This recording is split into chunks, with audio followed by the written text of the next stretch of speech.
సంవత్సరాల తరబడి ఎన్ని మందులు వాడినా మీ మోకాల నొప్పులు తగ్గట్లేదా? ప్రాణ పెయిన్ క్లినిక్ లో అత్యాధునిక చికిత్స. గత 2 రోజులుగా విజయవాడ మహానగరంలో కురిసిన కుంభవృష్టి కారణంగా మొత్తం విజయవాడ మహానగరం అంతా కూడా జలమయమైంది.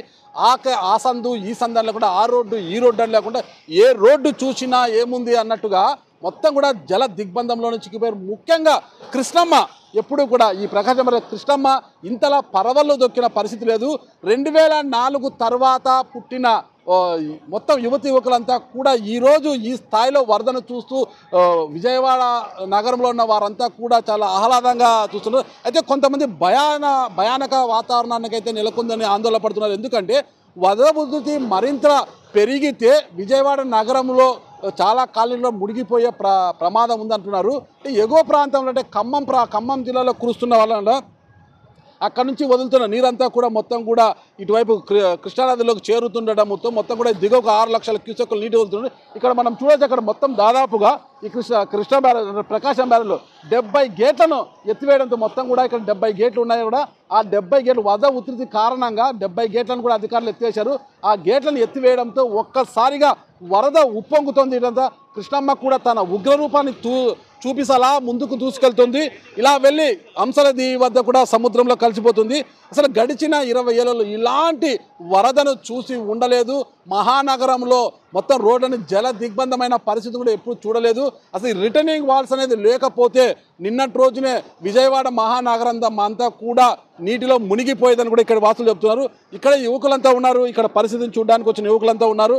వారిని అడుగు కూడా తెలుసుకుంటే, మీ పేరండి? నా పేరు దుర్గారావు. దుర్గారావు, చెప్పండి, ఎప్పుడైనా ఈ పరిస్థితిని చూశారు మీరు? లేదు సార్, నాకు చిన్నప్పుడు ఒకసారి వచ్చింది కానీ ఇంతలాగా రాలేదు సార్. ఇదే ఫస్ట్ టైం సార్ రావడం. మీ వయసు ఎంత ఇప్పుడు? నాది వచ్చి 30 సంవత్సరాలు సార్. 30 సంవత్సరాలు అంటే మీరు 10 ఏళ్ల వయసులో ఇలాంటి చూసింటారు, మళ్ళీ ఇప్పుడు చూస్తున్నారు. అవును సార్, అవును. ఏమనిపించింది ఇలాంటి పరిస్థితి? చాలా భయంకరంగా ఉంది సార్. ఉన్న చూడడానికి అయితే భయాందోళన ఉంది. ఇక్కడైతే కొంచెం ఏదో వాటర్ ఉంది కానీ అక్కడ వైఎస్ఆర్ కాలనీ కానీ మనం బుడమేరు వంతున కానీ మన మైలవరం కానీ ఊర్మిళ నగరు ఈ సైడ్ మొత్తం వాటర్ మొత్తం నిండిపోయింది సార్. ఎవరికి కూడా చాలా ఇబ్బందులు అవుతున్నాయి. మనకి కొంతమంది కూడా ఇల్లులు తీసేసి అక్కడ వైఎస్ఆర్ కాలనీలో ఇచ్చారు. వాళ్ళే కూడా గ్రౌండ్ ఫ్లోర్లు మొత్తం మునిగిపోయినాయి సార్. పాపం వాళ్ళు చాలా ఇబ్బంది పడుతున్నారు. ఇప్పుడు అందరూ కూడా స్టేర్ పైన ఉన్నారు. వాళ్ళకి తిండి కానీ ఏమీ లేదు, ఒక వాటర్ ప్యాకెట్ కానీ ఏమీ లేదు. కానీ ఏంటంటే ఇప్పుడు వాస్తవంగా చెప్పాలంటే ఇప్పుడు అక్కడికి వెళ్ళడానికి కూడా అవకాశం లేదు. ఎందుకంటే అంత భారీ ఎత్తున కూడా వరద నీటి వచ్చేసింది. ఆల్రెడీ కూడా అక్కడ ఉన్న వాళ్ళు కూడా హెచ్చరించి చెప్పారు, కొంచెం జాగ్రత్తలు తీసుకోమని చెప్తున్నారు. వాళ్ళు కూడా పడవలో ఎన్ని ఏర్పాటు చేసి మేము వస్తున్నాము చేస్తున్నామని చెప్పారు సార్. అది వైనాడు సంఘటన చూసిన తర్వాత ఇప్పుడు కురుస్తున్న వర్షాలతో మీకు ఏమనిపిస్తుంది? నాకు ఏమనిపిస్తుంది సార్, కలిగాలం అనిపిస్తుంది సార్. అంతే, ఒకటి డైరెక్ట్ రీజన్ చెప్పాలంటే కలిగాలం అనిపిస్తుంది. అంటే మనం చేసే తప్పులు పాపాల వల్ల ఎలా జరుగుతాయి కానీ అక్కడక్కడ ఏదో చంపించిందని కాదు. డైరెక్ట్ చెప్పాలంటే కలిగాలం అంతే. ఉన్న పరిస్థితి సిచ్యువేషన్ అలా ఉంది కాబట్టి అలా జరుగుతుంది అంతే. రేపు పొద్దున ఇది జరుగుతుంది, రేపు పొద్దున ఇంకా పెద్ద జరగచ్చు. కానీ ఏంటంటే ఇంకా పెద్ద జరగకుండా మనం సరైన జాగ్రత్త తీసుకోవాలి. మన కొంతమంది యువత కూడా ఉన్నారు, పరిశీలించడానికి ఇక్కడికి వచ్చారు. నీ వయసు ఎంత ఇప్పుడు? నీ వయసు ఎంత? నా వయసు 20 సార్. 20 కరెక్ట్. 20 సంవత్సరాలు. ఇప్పుడు నీకు 20 సంవత్సరాలు. ఈ చిన్నప్పటి నుంచి ఇప్పటి వరకు ఇలాంటి వరదను చూసావా? నేను ఎప్పుడు చూడలేదు సార్. నేను ఫస్ట్ టైం ఇలా అలాగే గేట్స్ అని ఎత్తారని చూద్దామని వచ్చాను సార్. 20 ఏళ్లలో ఎప్పుడు చూడలేదు. నీకు ఇప్పుడు 20 ఏళ్ళు కాబట్టి నీకు 20 ఏళ్ళు వచ్చేసరికి ఇలాంటి పరిస్థితి వచ్చింది. ఏమనిపిస్తుంది నీకు? నాకు అంత ఐడియా లేదు కదా సార్, నేను చెప్పలేను. ఓకే, అంటే ఈ నీటి మీద అంతా చూస్తుంటే ఏమనిపిస్తుంది నీకు? ఎప్పుడు చూడలేదు కదా? చూడలేదు సార్ నేను ఎప్పుడు. అంటే ఏదో అంటే కొత్త ప్రపంచం చూసినట్టు అనిపిస్తుంది నాకైతే. కొత్త ప్రపంచం చూసినట్టు అనిపిస్తుంది. మొట్టమొదటిసారి. అవును సార్. ఓకే, నిన్నంతా విజయవాడ అంతా కూడా నీళ్ళలో మునిగిపోయింది, మొత్తం రోడ్లన్నీ కూడా నీళ్ళలో మునిగిపోయాయి. అప్పుడేమనిపించింది? అది కూడా నేను న్యూస్లో చూసి వచ్చాను సార్. జస్ట్ మాది గుంటూరు సార్.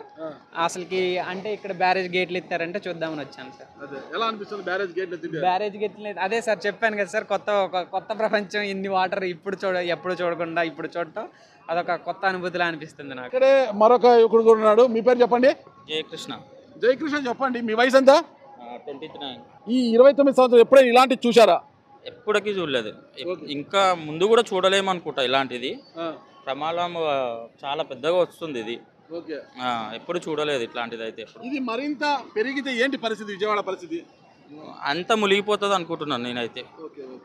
ఇట్లా అయితే ఎప్పుడు చూడలేదు. నేను నా చిన్నప్పటి నుంచి చాలాసార్లు వచ్చినా కానీ ఇదే ఫస్ట్ టైం ఇంత వాటర్ చూడడము. ఇప్పటి వరకు అయితే ఎప్పుడు చూడలేదు.